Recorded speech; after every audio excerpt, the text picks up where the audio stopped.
The scream came from inside my head before it came from the speakers. It knew my name, and it whispered it slowly, as if tasting each letter. I tore the headphones away, but the voice did not stop. I was editing audio for a late-night horror channel when the file appeared in my inbox with no sender name.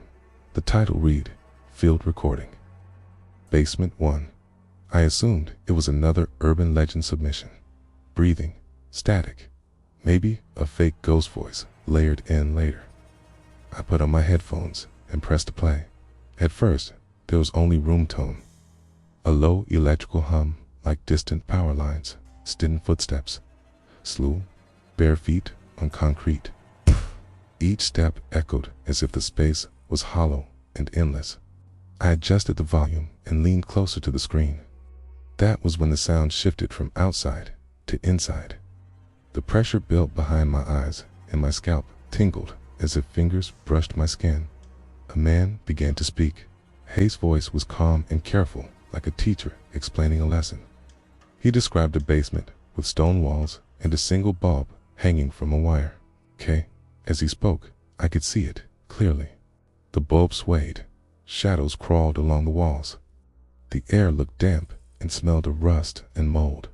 My heart beat faster because I realized the recording was not describing the place, it was building it. The man paused. Something else moved in the background. A wet, dragging sound, nails against stone.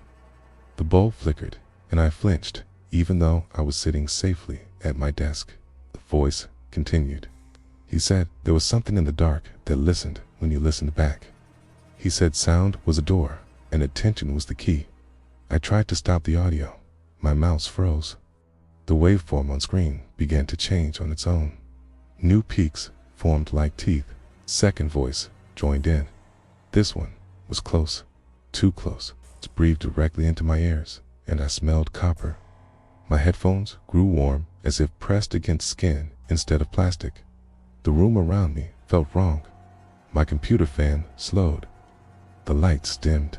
In the silence between breaths, I heard a knock. It came from below my feet. I lived in an apartment with no basement. The knock came again. 3 slow taps. Dust drifted from the floorboards. The man in the recording whispered instructions.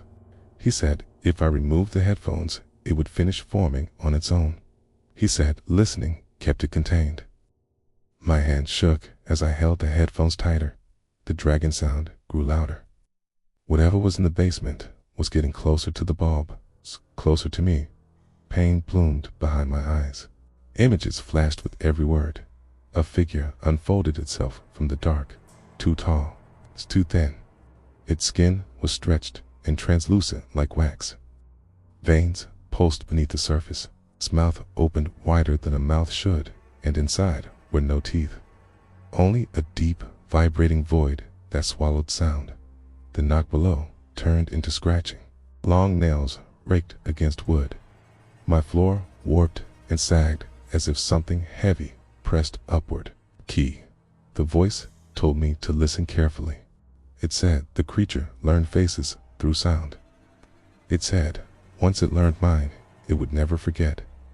I screamed for help, but my voice came out muffled, as if trapped underwater. The creature stepped into the light. Its head tilted, smiled with its empty mouth, and the sound it made was my own breathing played back to me with a delay. I understood then. The file was not a recording. It was a tunnel. The headphones fused to my ears. Heat burned my skin. The scratching burst through the floor, and a hand emerged, long fingers wrapped in pale skin. It pulled itself up, inch by inch. The bulb shattered. Darkness swallowed everything except the sound. My name repeated over and over, faster each time, then silence. I woke on the floor with my computer shut down. The headphones lay on my desk, cold and harmless. No damage. No marks. The file was gone. Relief washed over me until I noticed a new email timestamped a few seconds ago. No sender. Subject line empty. Attached audio named Field Recording Basement 2. From beneath my apartment came 3 slow knocks. If you enjoyed the story, please like and subscribe. Thanks for listening.